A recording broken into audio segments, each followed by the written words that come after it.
باتیں کرتے ہیں کہ جی ہم نے ظہور میں جانا ہے، ظہور ہونا ہے، ہم نے ظہور میں داخل ہونا ہے۔ ظہور اتنا آسان نہیں ہے عزیزان محترم کہ جتنا ہم اپنی زبان سے سمجھتے ہیں کہ ظہور بہت آسان ہے۔ ظہور اگر بہت آسان ہوتا تو کب کا ہو چکا ہوتا، کب کا ہو چکا ہوتا، وہ خدا جانتا ہے کب ہوگا۔ لیکن جب تک لوگ خود تیار نہیں ہوں گے، پروردگار اپنی مرضی سے اس نے ظہور نہیں عطا کرے گا۔ خود کیسے ظہور لوگ تیار ہوں، کیسے پاک ہوں؟ کیونکہ جب تک امام کی طرف متوجہ نہیں ہوں گے، امام کی طرف جائیں گے نہیں۔ اب امام کی طرف کیوں نہیں جا رہے؟ مگر آخر کیا وجہ ہے کہ ہم امام کی طرف نہیں جا رہے؟ مگر ہم امام کو نہیں مانتے۔ آپ سب بیٹھے ہوئے ہیں، جتنوں سے پوچھنا نہیں ہم امام کو مانتے ہیں، تو پھر کیا وجہ ہے کہ ہم امام تک نہیں پہنچ پا رہے؟ ہمارے ایک استاد نے بیان کیا کہ مسجد جمگران، جہاں کم کے قریب مسجد ہے، جہاں امام زمانہ سے منسوب ہے، وہاں پر وہ جاتے تھے، سوال جواب لوگوں کو دیتے تھے، تو وہاں ان کی ملاقات ایک لڑکے سے ہوئی۔ لڑکے کی حالت تھوڑی سی غیر سی تھی، تھوڑی عجیب سی تھی، تو اس سے پوچھا تمہاری کیا حالت ہے؟ تو اس نے کہا کہ میری امام زمانہ سے ملاقات ہوئی۔ تو اس سے پوچھا کہ تم نے امام سے کیا پوچھا؟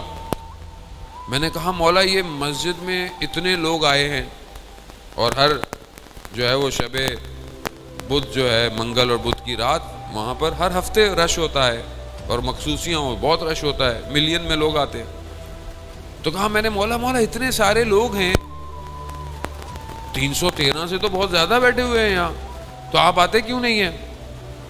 تو امام فرماتے ہیں جو اس نے بیان کیا کہ یہ سب میرے لیے نہیں آئے، یہ اپنے لیے آئے۔